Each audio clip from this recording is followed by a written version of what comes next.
Hello ಸ್ನೇಹಿತರೆ, ನಮಸ್ಕಾರ.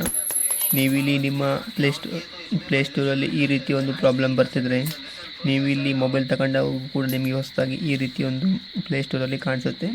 ಇದಕ್ಕೆ ಏನು ಮಾಡಬೇಕಂದ್ರೆ, ನೀವು ಇಲ್ಲಿ ಒಂದು ಪ್ಲೇಸ್ಟೋರಲ್ಲಿ ಐಡಿಯನ್ನು ಕ್ರಿಯೇಟ್ ಮಾಡಬೇಕಾಗತ್ತೆ. ಇಲ್ಲಿ ನೀವು ಹೊಸದಾಗಿ ಒಂದು ಇಮೇಲ್ ಐಡಿಯನ್ನು ಕ್ರಿಯೇಟ್ ಮಾಡಬೇಕಾಗತ್ತೆ. ಇದನ್ನು ನೀವು ಯಾವ ರೀತಿ ಕ್ರಿಯೇಟ್ ಮಾಡ್ಬೋದು ಅಂತ ನಿಮಗೆ ನಾನು ತೋರಿಸ್ತೀನಿ. ನಿಮ್ಮದು ಈಗಾಗಲೇ ಇಮೇಲ್ ಐಡಿ ಇದ್ದರೆ ನೀವು ಅದನ್ನು ಇಲ್ಲಿ ಎಂಟರ್ ಮಾಡಿಕೊಂಡು ಲಾಗಿನ್ ಮಾಡ್ಕೊಳ್ಬೋದು. ಅಥವಾ ನಿಮ್ಮದು ಇಮೇಲ್ ಐಡಿ ಇಲ್ಲ ಅಂದರೆ ನೀವು ಹೇಗೆ ಹೊಸದಾಗಿ ಕ್ರಿಯೇಟ್ ಮಾಡ್ಬೋದು ಅಂತ ತೋರಿಸ್ತೇನೆ. ಇಲ್ಲಿ ನೋಡಿ, ಮೊದಲಿಗೆ ಕಾಣಿಸ್ತಿರುವಂಥದ್ದು. ಇಲ್ಲಿ ನಿಮ್ಮದು ಇಮೇಲ್ ಐಡಿ ಇದ್ದರೆ ನೀವು ಇಲ್ಲಿ ಎಂಟರ್ ಮಾಡಬೇಕಾಗತ್ತೆ. ಇಮೇಲ್ ಐಡಿ ಎಂಟರ್ ಮಾಡಿಕೊಂಡು ಪಾಸ್ವರ್ಡ್ ಎಂಟರ್ ಮಾಡಬೇಕಾಗತ್ತೆ. ನಿಮ್ಮದು ಇಮೇಲ್ ಐಡಿ ಇಲ್ಲ ಅಂದರೆ ಇಲ್ಲಿ ಕ್ರಿಯೇಟ್ ಅಕೌಂಟ್ ಮೇಲೆ ಕ್ಲಿಕ್ ಮಾಡಬೇಕಾಗತ್ತೆ. ನಾನಿಲ್ಲಿ ಕ್ರಿಯೇಟ್ ಅಕೌಂಟ್ ಮೇಲೆ ಕ್ಲಿಕ್ ಮಾಡ್ತೀನಿ. ಇವಾಗ ನೋಡಿ, ಫಾರ್ ಮೈ ಪರ್ಸನಲ್ ಯೂಸ್ ಅಂತ ಕಾಣಿಸ್ತಿದೆ. ನಾನಿಲ್ಲಿ ಪರ್ಸನಲ್ ಯೂಸ್ಗೋಸ್ಕರ ಕ್ರಿಯೇಟ್ ಮಾಡ್ತಿರುವಂಥದ್ದು. ಅದನ್ನು ಕ್ಲಿಕ್ ಮಾಡಬೇಕಾಗತ್ತೆ.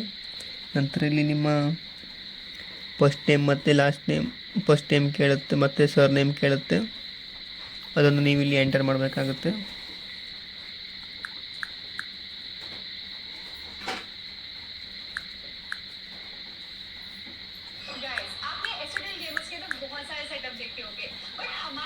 ಇಲ್ಲಿ ನಾನು ನನ್ನ ಹೆಸರನ್ನು ಎಂಟರ್ ಮಾಡ್ತೇನೆ. ನಂತರ ನೆಕ್ಸ್ಟ್ ಮೇಲೆ ಕ್ಲಿಕ್ ಮಾಡಿ. ನಂತರ ಇಲ್ಲಿ ನಿಮ್ಮ ಡೇಟ್ ಆಫ್ ಬರ್ತ್ ಕೇಳುತ್ತೆ. ಇಲ್ಲಿ ನಿಮ್ಮ ಡೇಟ್ ಆಫ್ ಬರ್ತ್ ಹಾಕಬೇಕಾಗುತ್ತೆ. ನಂತರ ಇಲ್ಲಿ ನಿಮ್ಮ ಜೆಂಡರ್ ಹಾಕಬೇಕಾಗುತ್ತೆ. ನಾನು ಇಲ್ಲಿ ಹಾಕ್ತೇನೆ. ನೀವು ನಿಮ್ಮ ಡೇಟ್ ಆಫ್ ಬರ್ತ್ ಮತ್ತು ನಿಮ್ಮ ಜೆಂಡರನ್ನು ಹಾಕಿ.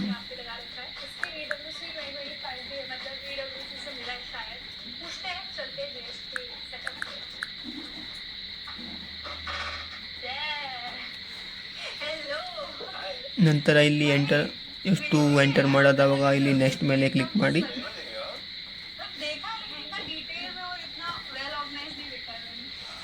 ನಂತರ ಇಲ್ಲಿ ನಿಮಗೆ ಇಮೇಲ್ ಐಡಿಗೆ ಯಾವ ಒಂದು ಐ ಡಿ ಬೇಕಂತ ಇಲ್ಲಿ ಕೇಳುತ್ತೆ. ನೋಡ್ಬೋದು, ಇಲ್ಲಿ ಅವರೇ ಕೂಡ 2 ಐಡಿಯನ್ನು ಕೊಟ್ಟಿದ್ದಾರೆ. ಇದರಲ್ಲಿ ನಿಮಗೆ ಯಾವ ಒಂದು ಐ ಡಿ ಬೇಕು ನೀವು ಸೆಲೆಕ್ಟ್ ಮಾಡ್ಕೊಳ್ಳಿ. ನಾನು ಈ ಒಂದು ಐ ಡಿ ಸೆಲೆಕ್ಟ್ ಮಾಡ್ತೀನಿ. ನಂತರ ಇಲ್ಲಿ ನೆಕ್ಸ್ಟ್ ಮೇಲೆ ಕ್ಲಿಕ್ ಮಾಡಿ. ನಂತರ ಇಲ್ಲಿ ನೀವು ನಿಮ್ಮ ಪಾಸ್ವರ್ಡನ್ನು ಎಂಟರ್ ಮಾಡಬೇಕಾಗುತ್ತೆ. ಈ ಒಂದು ನೀವು ಐ ಡಿ ಸೆಲೆಕ್ಟ್ ಮಾಡಿದ್ದೀರಲ್ಲ, ಆ ಒಂದು ಐ ಡಿಗೆ ನೀವು ಯಾವ ಒಂದು ಪಾಸ್ವರ್ಡ್ ಇಡ್ತೀರಂತ ಆ ಒಂದು ಪಾಸ್ವರ್ಡಲ್ಲಿ ಸೆಟ್ ಮಾಡಬೇಕಾಗುತ್ತೆ. ನಾನು ಪಾಸ್ವರ್ಡ್ ಎಂಟರ್ ಮಾಡಿಕೊಂಡು ಆಮೇಲೆ ತೋರಿಸ್ತೇನೆ. ಇವಾಗ ಇಲ್ಲಿ ನಾನು ನನ್ನ ಪಾಸ್ವರ್ಡನ್ನು ಎಂಟರ್ ಮಾಡಿದ್ದೇನೆ.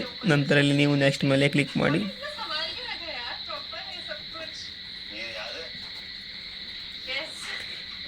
ಇಲ್ಲಿ ನಿಮ್ಮ ಪಾಸ್ವರ್ಡ್ ಸೇವ್ ಮಾಡಲಿಕ್ಕೆ ಕೇಳ್ತಾ ಇದೆ. ನಾನು ಇಲ್ಲಿ ಪಾಸ್ವರ್ಡ್ ಸೇವ್ ಮಾಡ್ತೇನೆ.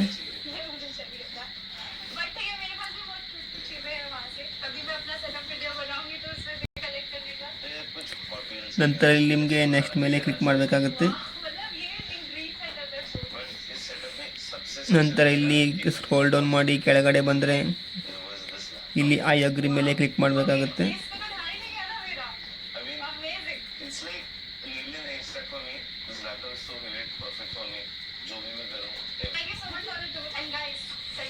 ಇವಾಗ ಇಲ್ಲಿ ನಿಮ್ಮ ಒಂದು ಐ ಡಿ ಕ್ರಿಯೇಟ್ ಆಗಿದೆ.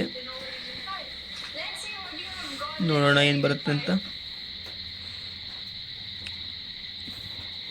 ಇಲ್ಲಿ ಸ್ವಲ್ಪ ಲೋಡ್ ಆಗ್ತಿದೆ, ಇಂಟರ್ನೆಟ್ ಸ್ಲೋ ಇದೆ, ಹಾಗಾಗಿ ಇಲ್ಲಿ ಸ್ವಲ್ಪ ಟೈಮ್ ತಗೊಳ್ತಾ ಇದೆ. ನೋಡಿ, ಇವಾಗ ಈ ರೀತಿ ಬಂದಿರುವಂಥದ್ದು. ಇಲ್ಲಿ ನೀವು ಎಕ್ಸೆಪ್ಟ್ ಮೇಲೆ ಕ್ಲಿಕ್ ಮಾಡಿ.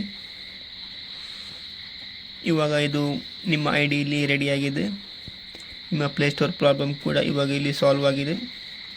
ಇವಾಗ ನಿಮ್ಮ ಮೊಬೈಲಲ್ಲಿ ಈ ಒಂದು ಇಮೇಲ್ ಐ ಡಿ ರೆಡಿಯಾಗಿರುವಂಥದ್ದು. ಈ ಒಂದು ಇಮೇಲ್ ಐ ಡಿಯನ್ನು ನೀವು ಯೂಸ್ ಮಾಡ್ಕೊಳ್ಬೋದು. ನೀವು ಬೇರೆ ಮೊಬೈಲಲ್ಲಿ ಲಾಗಿನ್ ಮಾಡಬೇಕಂದ್ರೂ ಕೂಡ ಈ ಒಂದು ಐ ಡಿ ಮತ್ತು ಪಾಸ್ವರ್ಡನ್ನು ಹಾಕ್ಬೋದು.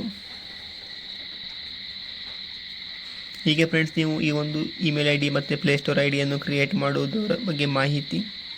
ಈ ಒಂದು ಮಾಹಿತಿ ನಿಮಗೆ ಸ್ವಲ್ಪನಾದ್ರೂ ಯೂಸ್ಫುಲ್ ಆಗಿದ್ದರೆ ಈ ವಿಡಿಯೋವನ್ನು ಲೈಕ್ ಮಾಡಿ. ಹಾಗೆಯೇ ಚಾನಲ್ಗೆ ಸಬ್ಸ್ಕ್ರೈಬ್ ಮಾಡಿದರೆ ಸಬ್ಸ್ಕ್ರೈಬ್ ಮಾಡ್ಕೊಳ್ಳಿ. ಇದೇ